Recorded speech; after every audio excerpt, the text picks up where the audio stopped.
আসসালামু আলাইকুম everyone, welcome back to Ishan's mom happiness channel. আজ আমি চিকেনের পুর ভরা পটল ভাজা রেসিপি শেয়ার করব। পটল নিয়ে নিয়েছি, তো দেখে বুঝতে পাচ্ছেন আমি জাস্ট উপরের পাতলা খোসাটাকে এইভাবে একটা ছুরির সাহায্যে এইভাবে করে ছাড়িয়ে নিচ্ছি। সবগুলো পটল থেকে এইভাবে খোসাগুলোকে আমি ছাড়িয়ে নেব। তারপর পটলটাকে আমি এইভাবে করে কেটে নেব। এই যে দুই দিকের সাইডটা একটু একটু করে কেটে বাদ দিয়ে দেব। তারপর মাঝখান থেকে এইভাবে করে আমি কেটে নেব। তো মাঝখানের যে দানা বা শাঁস অংশটা আছে, খুব একটা পাকা পটল না, তো দানাগুলো একদমই নরম। তো এগুলোকে আমি একটা চামচের সাহায্যে এইভাবে করে বার করে নেব। সমস্ত পটল থেকে আমি এইভাবে দানাগুলোকে আলাদা করে নিয়েছি বা শাঁসগুলোকে আলাদা করে নিয়েছি।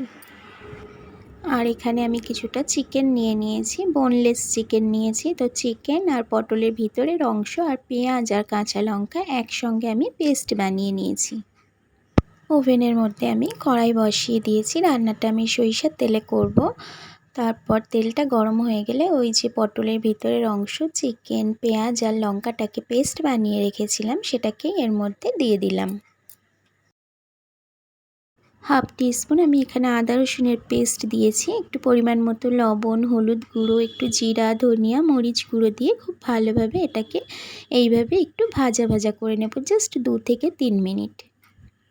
2 থেকে 3 মিনিটের মধ্যে এটা খুব ভালোভাবে ভাজা ভাজা হয়ে যাবে, কারণ এটা একদমই পেস্ট। তো এটা আমি একটা বোলের মধ্যে উঠিয়ে নিয়েছি। এরপর পটলগুলোকে আমি একটু লবণ আর হলুদ মাখিয়ে নেব। এটা আমি ফার্স্ট টাইম বানিয়েছিলাম, একটু ভয় লাগছিল যে পুরগুলো বেরিয়ে যাবে না তো, কিন্তু মাশাআল্লাহ খুব সুন্দর হয়েছিল, এটা খেতেও দারুণ হয়েছিল। পুরগুলো একটুও বেরিয়ে যায়নি। আমি একটা চামচের সাহায্যে এইভাবে একটু চেপে চেপে পুরগুলোকে দিয়ে নিয়েছি। আপনারা চাইলে হাতের সাহায্যেও দিয়ে নিতে পারেন। সবগুলো পটলে পুর ভরা হয়ে গেছে। আবারও আমি কড়াইয়ের মধ্যে সরিষার তেল নিয়ে নিয়েছি, কারণ এটা সরিষার তেলেই ভাজলে দারুণ টেস্ট হয়। আপনাদের সরিষার তেলে প্রবলেম থাকলে আপনারা সাদা তেলে ভেজে নিতে পারেন। তো পুরে ভরা অংশগুলোকে ফার্স্ট নিচের দিকে দিতে হবে।